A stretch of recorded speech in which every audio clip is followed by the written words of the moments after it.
మనం ఏం చేయాలా? కన్నీటి ప్రార్థన చేసేవారు. ఎప్పుడైతే కన్నీటి ప్రార్థన చేస్తామో దేవుడు అద్భుతాలు చేస్తాడు. యేసు ప్రభువు కూడా కన్నీటి ప్రార్థన చేశాడు. యేసు ప్రభువు కూడా కన్నీరు కాచాడు. కనుక మనం కూడా కన్నీరు కాస్తాం. ఆ సమస్య పోవాలా, ఆ బాధ పోవాలా, ఆ కష్టం పోవాలా, ఆ వేదన పోవాలి.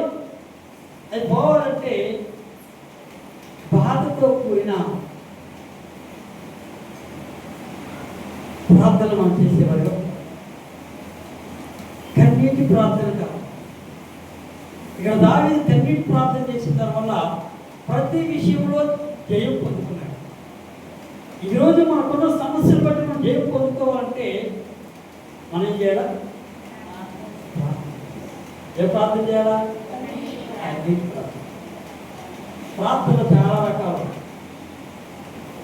మూడుచూ ప్రార్థన చేస్తారట, ఏడుస్తూ ప్రార్థన చేస్తారట, కన్నీటితో ప్రార్థన చేస్తారట, నిలబడి ప్రార్థన చేస్తారు, మోకాలు వేసి ప్రార్థన చేస్తారు, కూర్చొని ప్రార్థన చేస్తారు. ఏది తప్పలేదని లేదు. వారి యొక్క పరిస్థితులను బట్టి, వారి యొక్క శరీర బలహీనతను బట్టి. కనుక దావీదు ఆ విధంగా ప్రార్థన చేసేది దేవుడు అద్భుతాలు చేసినట్టుగా మనం చూస్తున్నాం. యెషయా గ్రంథం 38వ అధ్యాయం మనం చూసినట్లయితే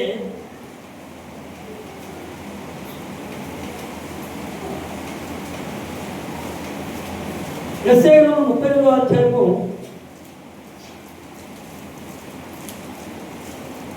1-3 వచనాలు చూసినట్లయితే ఆ సమయం అంతా లేదు కమ్మా, ఇంకే చదువుకోండి. ఈ అధ్యాయం అంతా 38వ అధ్యాయం అంతా చదవండి.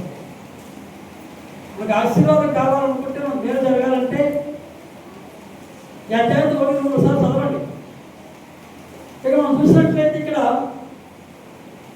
కిందకు వచ్చినట్లయితే లాస్ట్ వచ్చినలో హిజ్కియా కన్నీళ్లు విడిచుచు, హిజ్కియా కన్నీళ్లు విడిచుచు యెహోవాను ప్రార్థింపగా.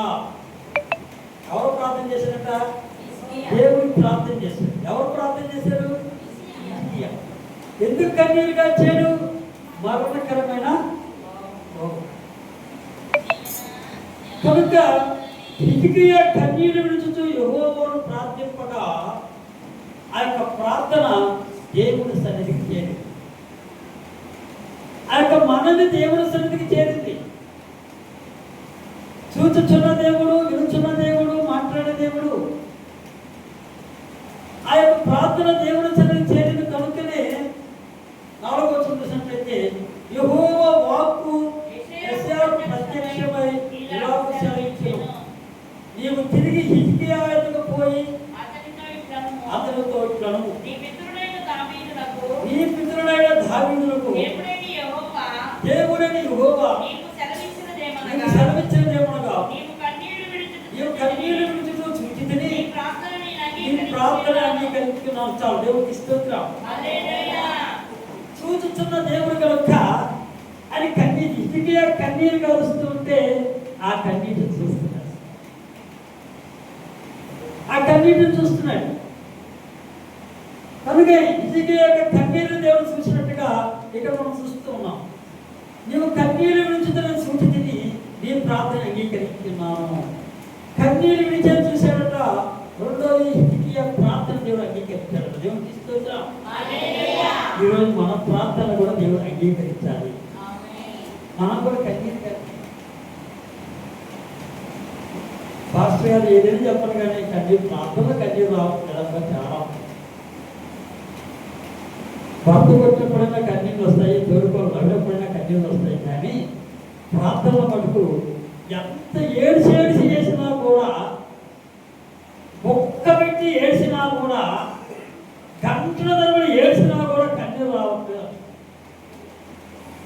కఠినమైన హృదయం, బండబారిపోయిన హృదయం. కనుక కన్నీరు ప్రార్థన చేసేవారుగా మనం ఉందాం. హిజ్కియా యొక్క కన్నీరు దేవుడు చూశాడు. హిజ్కియా యొక్క ప్రార్థన దేవుడు విన్నాడు. హిజ్కియాకి మరణకరమైన వ్యాధిని దేవుడు విడిపించాడు. దేవుడికి స్తోత్రం. దేవుడికి స్తోత్రం. మా నాన్నకి బాగోలేదు, ఒంగోలు హాస్పిటల్కి తీసుకెళ్ళారు. డాక్టర్ గారు హార్ట్ ప్రాబ్లము, వాల్స్ అని బ్లాకేజ్ ఒకవాలే ఉంది, ఏ ప్రాబ్లం చాలా డేంజర్గా ఉంది, ఇమీడియట్గా ఆపరేషన్ చేయాల్సిందే. ఒకవైపు అక్కడి నుంచి ఆపరేషన్ ఫెయిల్ అయ్యి చనిపోవడం కొంతమంది ఉన్నారు. డాక్టర్ గారు చెప్తున్నారు, ఏం చెప్తున్నారు, అది ఆపరేషన్ చేసేటప్పుడైనా మరణించచ్చు అని చెప్తున్నారు. ఇంకా మాట విన్నప్పటి నుంచి నా కళ్ళు ఆగదు, బాధ ఆగలేదు. పక్కకి ఏడుస్తూ తెలుసుకుంటూ తర్వాత చంద్రశేఖర్ బ్రదర్ ఫోన్ చేసాను, ప్రేమ ఫోన్ చేసాను, మా పరిస్థితి ఏమి ఎలాగా అన్నప్పుడు వాడు కొద్ది పాస్టర్ గారు ప్రార్థన చేద్దామన్నారు. ఇంకో పాస్టర్ గారు ఫోన్ చేసినప్పుడు ఆ పాస్టర్ గారు అన్నారు, అయ్యా దేవుడు ఇచ్చిన ఆశ దాటిపోయి 73 సంవత్సరాలు దాటున్నాయి, ఇక ఆపరేషన్ ఎందుకులే, తట్టుకోలేరని ఆ పాస్టర్ గారు చెప్పారు. సరే ఇంకా బాధపడుతూ, ప్రభువా నేనేం చేసేది లేదు, ఈ చిత్తమైతే ఆశ పొడిగించండి ప్రభువా, ఆయన మంచాలు ఉండకూడదు అని ప్రార్థన చేశాను. ఆ యొక్క కన్నీటి ప్రార్థన దేవుడు విన్నాడు. ఆ కన్నీరు దేవుడు చూశాడు. మా నాన్న ఇప్పటికీ సజీవంగా ఉన్నాడు, దేవుడికి స్తోత్రం. దాని మార్గంలోనే మరణిస్తారని చెప్పిన డాక్టర్ ఇప్పటికి సుమారు 3 సంవత్సరాలు 4 సంవత్సరాలు యాక్టివ్గా ఉన్నాడు. ఇప్పటికీ యాక్టివ్గా ఉన్నాడు, మెట్లు దిగుతాడు, మెట్లు ఎక్కుతాడు. ఈరోజు ఫోన్ చేసి దైవ ప్రార్థన చేయించుకుంటారు. కనుక కన్నీటి ప్రార్థన దేవుడు వింటాడు, దేవుడికి స్తోత్రం. కన్నీటి ప్రార్థన చేసేదానికి ప్రయత్నం చేయండి. ఉత్తితి ఎరుపులు కాదు, కానీ 9 మాసాలు మోసిన తర్వాత డెలివరీ సమయంలో లేడీస్ని అందరూ తెలిసిందేగా. ఇప్పుడంటే ఆపరేషన్లు, కానీ ఆపరేషన్లు లేని వాళ్ళు ఏం చేస్తారు, ఏమా ఏం చేస్తారు, ఏడుస్తారా, మనం కన్నీళ్ళు వస్తాయా, కన్నీళ్ళు కూడా వస్తాయా, అది ఏడుస్తారట. ఏమో ఈ మధ్యకాల సమయంలో తెలియలేదుగా, కానీ ఏడ్చిందంట, కన్నీరు కాల్చిందంట. ఏడ్చిన దానివల్ల, కన్నీరు కాల్చిన దానివల్ల ఆ దేవుడు చూసి, ఆ కన్నీరు చూసి, ఆ కన్నీరుతో ప్రార్థన చేసింది కనుక సుఖప్రసవించాడు. దేవుడికి స్తోత్రం. ఈ రోజుల్లో ఎక్కడ చూసినా అందరికి ఆపరేషన్, కటింగ్ కనుక ప్రార్థన వల్ల, ఆ కన్నీరు చేసే ప్రార్థన వల్ల దేవుడు అద్భుతం చేసినట్టుగా మనం చూస్తూ ఉన్నాం. దేవుడికి స్తోత్రం. ఈరోజు మనం కూడా కన్నీటి ప్రార్థన చేసేవారుగా ఉండాలి. ఏదో ముఖ్యంగా ప్రార్థన చేసేవారుగా మనం ఉండకూడదు, కానీ మనస్ఫూర్తిగా ప్రార్థించేవారుగా మనం ఉందాం. మన ప్రార్థన దేవుడి చిన్నానికి తేరాలి, మన విన్నపాన్ని అంగీకరించాలి, అని వినాలి. మనస్ఫూర్తిగా ప్రార్థన చేద్దాం. ఏదో పాస్టర్ గారు చేయమన్నారు కాదు, ఏదో బైబిల్ చెప్తుంది ప్రార్థన కాదు, కానీ మనస్ఫూర్తిగా ప్రార్థించేవారిగా మనం ఉండాలి. భక్తులు ప్రార్థించారు, ముమ్మారు ప్రార్థించే భక్తులు ఉన్నారు కనుక మనం కూడా ముమ్మారు ప్రార్థించేవారిగా ఉండాలి. కన్నీటి ప్రార్థన చేసేవారిగా మనం ఉండాలి. దేవుడికి స్తోత్రం. చూడండి, ఇంకా 126వ అధ్యాయము దావీదు రాసిన కీర్తన 126వ అధ్యాయము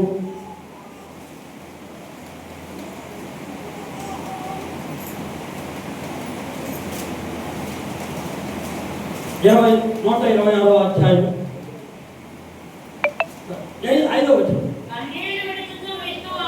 కన్నీళ్లు విడుచుచు విత్తువారు సంతోషగానముతో పంట కోచుదురు. పిడుగుడు విత్తనములు చేత పట్టుకొని ఏడ్చుచూ పోవు విత్తువారు సంతోషగానము చేయుచు మోసుకొని వచ్చినంటారు. అయితే ఏం చేస్తారంట? కన్నీళ్లు విడుచుచు ఇస్తారు, ఏడుస్తూ ఇస్తారు.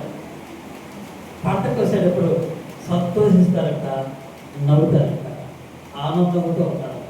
మా పంట బాగా వచ్చింది, మా పైరు బాగా వచ్చింది.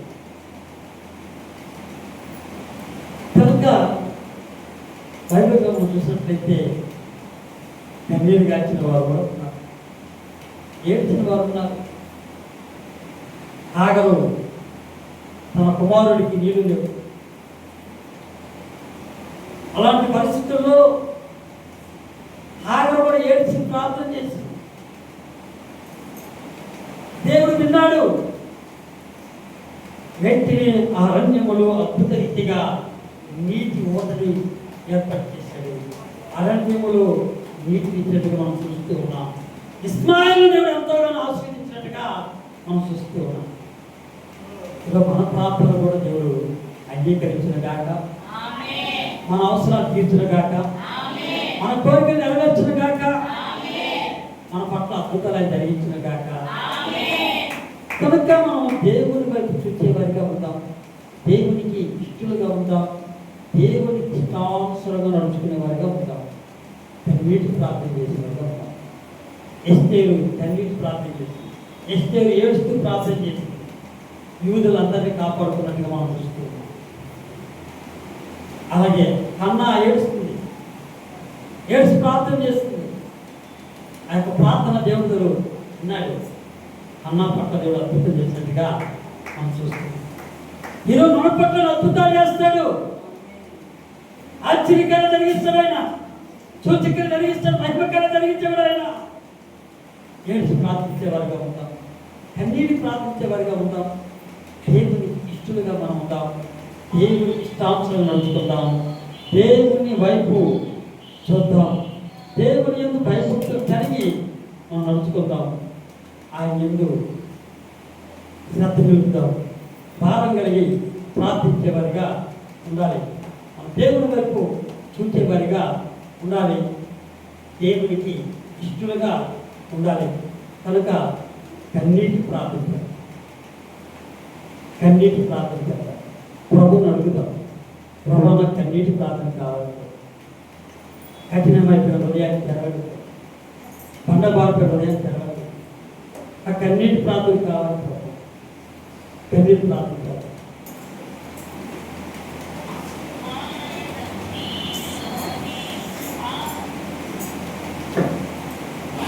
అధ్యాయము 29వ అధ్యాయము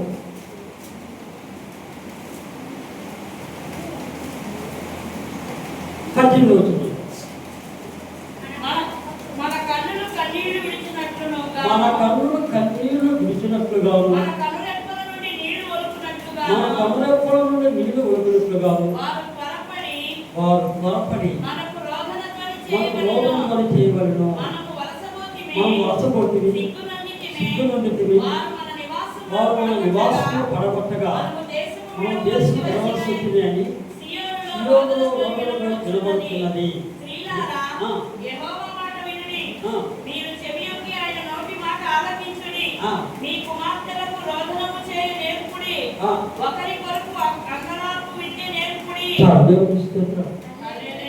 ఏం చేస్తారు? ఇంకా రోదనం చేస్తున్నారు, ఏడుస్తున్నారు. కన్నీరు కొంతమంది ఏడుస్తారు, కన్నీరు రాదు. జోసఫ్లు ఎంత కొట్టినా ఏడుస్తారు, కానీ అనుకోవచ్చు కన్నీరు ఎంత అది అని కొట్టకుండా మన మాట గట్టిగా మాట్లాడితే కారిపోతాం.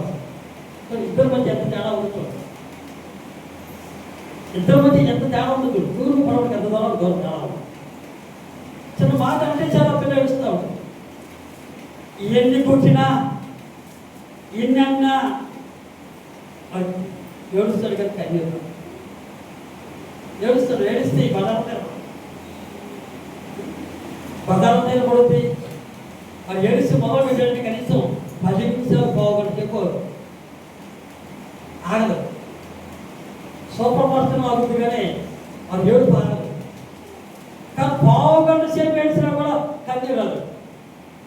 ఆ చుట్టుపక్కల ఏం జరిగిందని వచ్చేసేవాడు. ఏం తను ఏడుస్తున్నాడు. అది కొట్టిందో తిట్టింది లేదు. నువ్వు ఏడు మానాలంటే చిన్న చిట్కా కనిపెట్టాడు ఆ తల్లిదండ్రులు. కొంచెం పెరిగితే చిన్నప్పుడు గారు వాద్దామంటే చాలంట నువ్వు ఏడు మాట. కనుక ఒక్క ఆ ఇంట్లో ఉన్న ఇద్దరు సిచ్యువేషన్ చూడండి. ఒకరేమో కన్నీరు కాలుతుందో ఒకరేమో ఏడుస్తుంది. ఎంత ఏడుతున్నా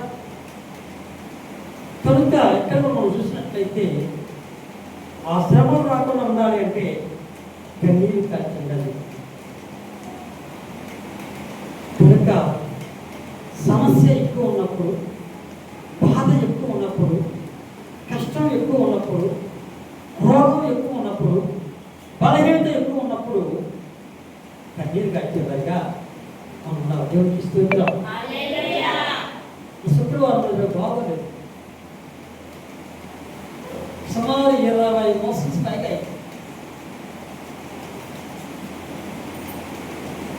సాయంకాలం 6 నుంచి 6 గంటలకల్లా విపరీతమైన కడుపు నొప్పి ఎక్కువ వచ్చేసింది. చాలా ఎక్కువ కడుపు నొప్పి వచ్చేసింది. ఏమన్నా అపెండిక్స్ ఏమో చాలా బాధేసి ఏడ్చారు. దేవుడు అద్భుత రీతిగా ఆయన స్వస్థపడ్డాడు. దేవుడికి స్తోత్రం. పొట్టబడి చూస్తే ఎలా ఉంటుంది? జాగ్రత్తగా గొడవ జాగ్రత్తగా అద్భుత రీతిగా దేవుడు స్వస్థపడ్డాడు. దేవుడికి స్తోత్రం. రాష్ట్రపతి గారికి బాగోని పరిస్థితులు, కరోనా వచ్చినప్పుడు కూడా కన్నీరు కట్టి రాత్రి అంతా ఏడ్చాను. కన్నీరు కట్టి ఇదేం చేస్తామో తెలియకపోవడం. ఒకవేళ చూసినట్లయితే ఎక్కడ చూసినా మరణాలు పెరిగిపోతున్నాయి. ఎవరు చూసిన పాజిటివ్లు వస్తున్నాయి. పరిస్థితుల్లో ఈ దాసులను మరణించబడుతున్న తల్లిని ప్రార్థన చేసి ఆ 4 గంటలకి ఆమెనని రాష్ట్రమా ఎలా ఉంది అడిగితే బాగుంది రాష్ట్ర గారు. దేవుడికి స్తోత్రం. అద్భుతం. దేవుడు స్వస్థత. మెడిసిన్స్ కూడా పెద్దగా వాడ డోలా 650 ఇచ్చాడు. డోలా 50 ఇచ్చాడు. చూస్తుంటే ఎవరు కనిపించిన లక్షలు అవుతున్నాయి ఖర్చు. లక్షలు భరించాలంటే మన వల్ల కాదు. చేతిలో లెక్కలు లేవు, డబ్బులు లేవు. పరిస్థితి ఎలా అని ప్రొద్దుటూ తెలియనప్పుడు కూడా మధ్యలో వైపు చూసుకుంటూ ప్రభా మళ్ళీ మేము సజీవంగా ఇక్కడికి వచ్చి ఆరాధన జరిపించాలి ప్రభని ఈ స్థలానికి వచ్చి కన్నీరు కట్టి అప్పుడు వెళ్ళారు. అద్భుత రీతిగా దేవుడు జరిగింది. దేవుడికి స్తోత్రం. కనుక దయచేసి మా అనుభవం ఎందుకు చెప్తున్నామంటే సమస్య వెంటనే పోవాలి అంటే ఉదాహరణ పిల్లలు అడుగుతారు, ఏదో వస్తువు అడుగుతారు, మనం తీసి రేపు నువ్వు ఆయుధ వేస్తాం, వాడు అడుగుతూ ఉంటాం, ఆయుధ వేస్తుంటాం. చివరి వాడికి ఏం చేస్తాడు? ఇంకా ఏడుస్తూ ఉంటాడు, కన్నీరు కాలుస్తూ ఉంటాడు. కారుస్తూ ఉంటారు, కన్నీరు కారుస్తారు. పొద్దులో నాన్న ఈ ఆడలకు నాన్న, పొద్దులో నాన్న ఈ ఆడకులు నాన్న తీసిస్తామని ఆ తండ్రి ఏం చేస్తారు? వాళ్ళతో ఏమి లేకపోయినా సరే, ఎక్కడైనా తెచ్చైనా సరే వాళ్ళు కొనిస్తారు ఒక అవసరం. అలాగే మన నిజమైన తండ్రి, ప్రేమైన తండ్రి